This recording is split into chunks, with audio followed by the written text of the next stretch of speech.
ہماری سب سے پہلی خواہش اور ترجیح یہی ہے کہ پاکستان امن کا گہوارہ اور پاکستان ایک خوشحال پاکستان بن سکے جس میں عام آدمی عزت و آزادی کی زندگی گزارے۔ اس وقت صورتحال ہے پاکستان کی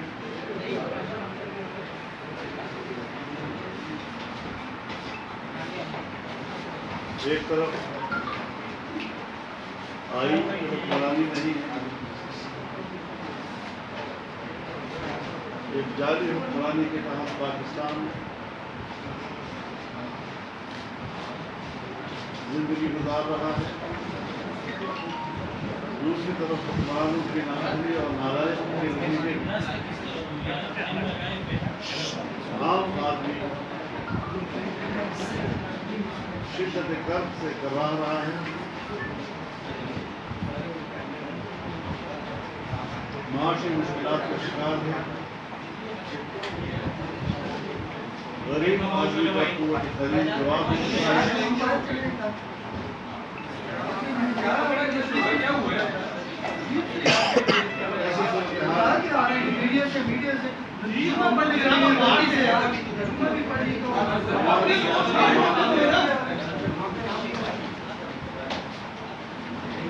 اس تحریک کے آغاز کا اعلان کیا ہے۔ آج گوجرانوالا سے اس کا آغاز ہوگا۔ عوام کی ایک بہت بڑی تعداد شریک ہوگی انشاءاللہ، اور انشاءاللہ عزیز یہ ان حکمرانوں کے قسط کو برقرار کرنے کے لیے سنگین ثابت ہوگا۔ ہماری کسی سے کوئی ذاتی دشمنی نہیں، لیکن یہ محسوس ہونا چاہیے کہ پاکستان ہے، پاکستان مغربی آقاؤں کا نہیں،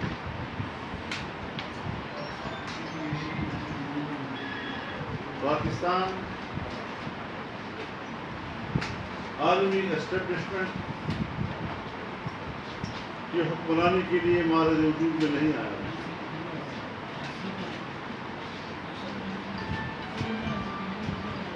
دنیا میں سازشیں ہوتی ہیں، اپنی مرضی کی حکومت قوموں پر مسلط کی جاتی ہے، اپنے ایجنڈے کی تکمیل کرائی جاتی ہے، اور آج بھی اگر آپ نے دیکھا تو ان 2 سالوں میں اگر کوئی قانون سازی ہوئی ہے اور 11 سے 12 قوانین بنے ہیں تو وہ بھی FATF کے شرائط کے تحت کریں۔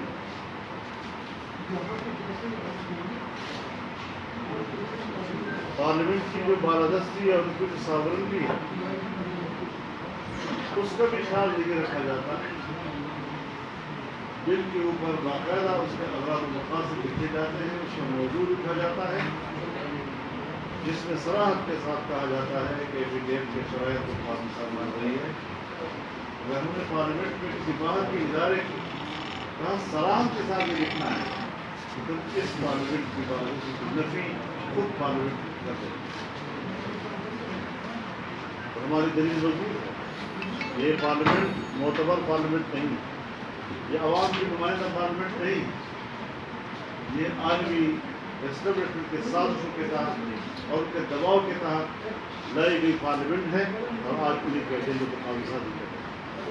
اس طرح کے حکمرانی کا خاتمہ کرنے کے لیے ملک کی تمام سیاسی جماعتیں ایک پلیٹفارم پر ہیں، اور انشاءاللہ سب متحد ہو کر آج گوجرانوالا میں اچھا مولانا صاحب یہ فرمائیے گا کہ آپ کی جو تحریک ہوتی ہے وہ کتنی جاندار ہوتی ہے، یہ تو سبھی جانتے ہیں، لیکن اپوزیشن ابتدائی فیس میں آپ کے ساتھ ہوتی ہے، جب کوئی فیصلہ کوئی موڑ آتا ہے تو اپوزیشن پیچھے سے غائب ہو جاتی ہے. اب یہ تاثر دیا جا رہا ہے کہ شاید اگر پیپلز پارٹی نون لیگ کو کوئی ریلیف مل گیا تو وہ آپ کو تنہا چھوڑ کے غائب ہو جائے. دوسری بات سر، پی ڈی ایم جب سربراہ ہے آپ کی قیادت میں قافلہ لاہور سے روانہ ہو رہا ہے، تو مریم صاحبہ کو آپ کی قیادت میں جانا چاہیے، تو وہ الگ جا رہی ہیں، آپ کا قافلہ الگ جا رہا ہے. راستے میں کسی ایک جگہ ملنا ہے تو وہ میں اکٹھے جاتا ہے. اپوزیشن کا جو کردار ہے اس کا اپوزیشن جو ہے بہرحال درست اقدار ہوتی ہے، جو وقت اللہ کو منظور ہوتا ہے. آج اس وقت سارے اپوزیشن بہرحال کمیٹڈ ہے، اور یہ تاثر بالکل بھی نہیں ہونا چاہیے کہ کوئی بھی سیاسی قوت خدا نہ کرے وہ کسی مفاہمت کے انتظار میں ہے یا کسی مفاہمت کا فائدہ اٹھانے کے لیے. سب کمیٹڈ ہیں اور بھرپور طور پر اس ملک میں عام آدمی کے ووٹ کو عوام کو دوبارہ سامان پہنچانے کے لیے مولانا صاحب یہ بتائیے گا کہ جس طرح تصور کیا جا رہا ہے کہ جی جلسہ کس کا بڑا ہوگا، اور اس بات میں شفیق فراز صاحب نے ایک شرط بھی ڈالی ہے بچے والدین سے کہ ہم جلسہ کا بھر کے دکھائیں گے. انہوں نے کہا ہم نہیں بھر سکتے. تو میں ذاتی طور پہ سمجھتا ہوں کہ اگر صرف یہ آپ کو چیلنج دیا جاتا تو آپ تو جلسہ کا بالکل بھر دیتے. کیا دوسری جماعتوں سے زیادہ آپ کے لوگ ہوں گے؟ میں نہیں کہہ سکتا. سب نے اپنی شرکت کرنی ہے، کسی نے کتنی تو میرے خیال میں ہمیں ان چیزوں میں پڑھنا ہی نہیں چاہیے. یہ بہت ہی نچلی سطح کی محلے کے کارکن کی آپس کی باتیں ہیں، ہمیں ہماری اس لیول پر سوچنا نہیں چاہیے. سر آپ نے ہمیشہ آئین اور جمہوریت کی بلندی کی بات کی ہے. جب عمران خان اور طاہر القادری اسلام آباد گئے تو آپ نے اس وقت بھی کہا تھا کہ یہ باتیں جو ہیں وہ اختلافات ہیں، یہ پارلیمنٹ کے اندر بیٹھ کے جو ہے وہ بات ہونی چاہیے. سڑکوں پر نکل کے دھرنوں سے یہ معاملہ حل نہیں ہوتے. آج آپ سارے اپوزیشن مل کے جو ہے وہ سڑکوں پر آ کے کام کرنا چاہتے ہیں، تو کیا اس آپ کا وہ سمجھتے ہیں کہ موجودہ اس کو آپ سمجھتے نہیں ہیں وہ مجبوری ہے پارلیمنٹ ہے، آپ یہ سمجھتے ہیں اس کو ان کا دھرنا تھا ایک منتخب پارلیمنٹ کے خلاف. اب ہم ایک ناجائز پارلیمنٹ کو ہٹانے کے لیے حضرت یہ بتائیے گا یہ کہتے ہیں کہ پارلیمنٹ ختم ہو جائے گی، انشاءاللہ. تو وہ کس طرح ختم کریں گے آپ لوگ اپنے اقبال کے ساتھ یا باہر فتحوں کا بیٹھنے احتجاج کے ساتھ جا کر کے ظاہر ہے کہ عوام حکومت پر اس کا دار و مدار ہے، اور جو صورتحال بن رہی ہے اس وقت پاکستان میں اس سے اندازہ ہی لگایا جا سکتا ہے کہ انشاءاللہ ان کو دسمبر نصیب نہیں ہو سکے. حضرت یہ بتائیے گا کہ کیا جو یہ آپ جلسے کر رہے ہیں جو قافلے جو ہیں وہ بھی جاری ہیں، کیونکہ خان صاحب کا کہنا ہے کافی وہ اس بات کو دوبارہ بلا رہے ہیں کہ یہ این آر او کے لیے اور کسی پر این آر او نہیں ہوا. تو آپ یہ بتائیے کہ کیا وہ یہ اہلیت رکھتے ہیں کہ وہ کسی کو این آر او دے سکے، کیونکہ آپ تو حالات تبدیل ہو گئے ہیں. اب تو وہ ہم سے انارو چاہ رہا ہے، ہم نہیں کہہ رہے. اسٹیفن کی آپشن بھی ہے، زیر غور پہ اسٹیفن بھی دیے جا سکتے ہیں، کیونکہ کہا جا رہا ہے کہ پیپلز پارٹی جو ہے وہ اس پہ ایگری نہیں ہے.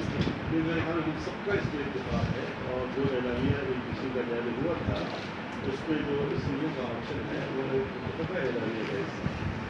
صاحب انہوں تبدیلی قبول ہوگی یا اب پھر جب الیکشن پہ ہی آپ کا مطالبہ ہوگا؟ اگر انہوں تبدیلی کی کوئی آپشن آتی ہے تو وہ کی جائے گی، کوشش کی جائے گی. حالات جب بدل جاتے ہیں تو اس میں کمزور جہت وہ دب جاتا ہے.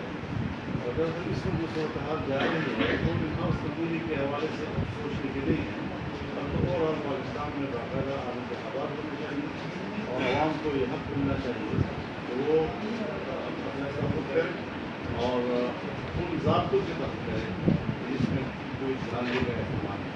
پی ڈی ایم کی سربراہی کے حوالے سے بھی کچھ تحفظات ہیں. پیپلز پارٹی کا کہنا تھا کہ یہ روٹیٹ ہونی چاہیے سربراہی جو ہے، تو ایسا بھی کچھ ہوگا اب تک جو تحفظات پہنچے ہیں یا یہ پرماننٹ ہے آپ کے پاس؟ ابھی ہم اس پر کوئی وقت موجود نہیں ہے کہ تو پی ڈی ایم کے اندر کوئی ایسی بات موجود نہ ہو تو اس کے پاس توجہ بڑھ جائے گی.